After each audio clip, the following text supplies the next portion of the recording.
Sekarang semakin Kandi memandang Feng Tianxing, semakin aneh perasaannya. Setan ini sepertinya selalu membawa rahasia yang tidak bisa dia mengerti, dan sepertinya tahu segalanya. Itu adalah kebiasaan Tuan Kota Luo untuk marah hanya setelah itu, agar dapat membuat pilihan yang tepat tanpa mempengaruhi situasi keseluruhan.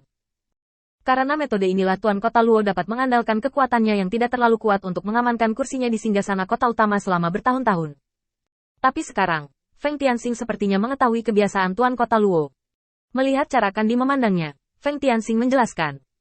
Ada keributan besar kemarin, Tuan Kota Luo pasti marah. Dia tidak meledak pada saat itu, tapi dia pasti membutuhkan jendela untuk melampiaskannya sesudahnya. Aku hanya menebak seperti ini. Aku beruntung bisa melakukannya tebakannya benar. Melihat Feng Tianxing seperti ini, Kandi berpikir sejenak.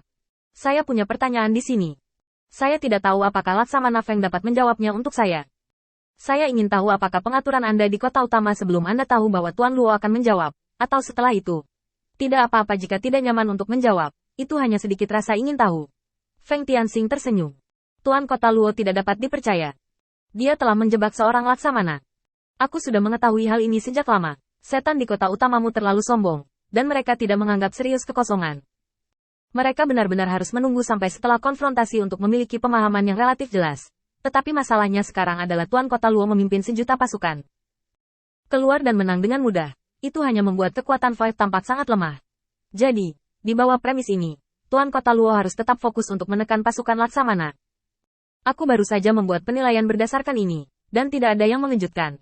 Candi cepat-cepat berterima kasih padanya. Terima kasih telah mengklarifikasi. Setelah berbicara, Kandi melanjutkan. Saya meminta pesanan saya untuk datang ke sini kali ini, dan saya ingin bertanya kepada Laksamana Feng, jika iblis di bawah Tuan Kota Luo bersedia datang dan bergabung dengan mereka, apakah Anda bersedia mengabaikan kecurigaan sebelumnya dan menerima semuanya? Pertanyaan ini membuat Feng Tianxing mengerutkan kening. Bukannya dia tidak bisa menebak apa yang akan dilakukan Kandi. Dari fakta bahwa dia kembali ke kota utama, dia dapat menebak alasan mengapa dia membelakangi Tuan Luo. Feng Tianxing tidak peduli metode apa yang akan dia gunakan. Hanya saja jika 700.000 setan ini semuanya diterima, itu berarti Feng Tianxing memiliki raksasa ekstra di tangannya, dan raksasa ini perlu menangani terlalu banyak hal. Selama tidak bisa dibongkar dan dipasang kembali, maka semuanya menjadi masalah. Mereka bersatu, dan mereka mungkin tidak mematuhi perintah mereka sendiri. Dengan 200.000 elit iblis Feng Tianxing, ditambah 200.000 hingga 300.000 tentara iblis, itu hanya 500.000.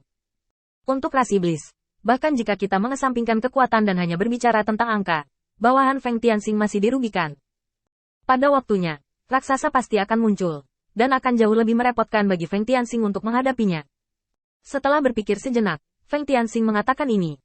Tidak ada masalah dengan menerima mereka, tetapi saya perlu memecah organisasi dan mengatur ulang tim sesuai dengan aturan saya.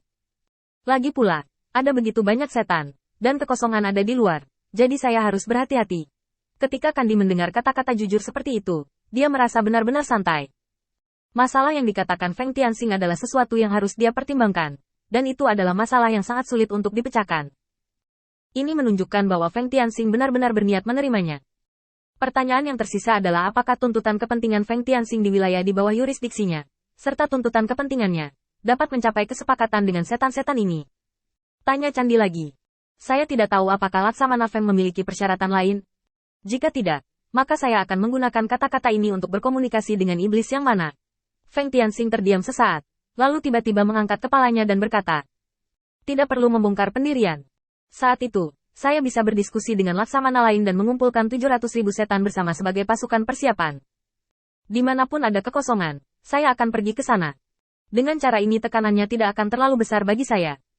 Pendirian tidak perlu dibongkar, tetapi saya membutuhkan setan yang dapat memerintahkan setan ini untuk memimpin, dan saya ingin berbicara dengannya. Kandi tiba-tiba membungkuk pada Feng Tian. Terima kasih, Laksamana Feng. Setelah berbicara, Kandi berbalik dan pergi. Punggungnya sedikit kesepian. Tapi entah kenapa dia tegas. Laksamana Yan mendekat ke sisi Feng Tianxing dan mengingatkannya dengan suara rendah. Hati-hati, ini adalah rencana Tuan Kota Luo. Feng Tianxing menggelengkan kepalanya dengan kuat. Tidak, aku bisa melihat keputusasaan di mata Kandi. Dia kembali dan melihat kebenaran. Dan yang dia tinggalkan untuk tindakan Tuan Kota Luo hanyalah keputusasaan. Penampilan ini tidak bisa menipu siapapun. Dengan cara ini, Laksamana Yan, bisakah kamu mencarikanku tempat untuk menampung 700.000 setan? Tidak mudah untuk merekrut mereka. Laksamana Yan menggelengkan kepalanya sebentar. Jangan khawatir tentang itu. Serahkan padaku. Melihat mata curiga Feng Tianxing, Laksamana Yan mengulurkan tangan dan menepuk pundaknya. Jangan khawatir. Iblis di yurisdiksi saya mungkin tidak sepenuhnya mematuhi perintah saya, tetapi mereka pasti akan mematuhi perintah Anda. Setelah selesai berbicara, Laksamana Yan pergi untuk membuat pengaturan.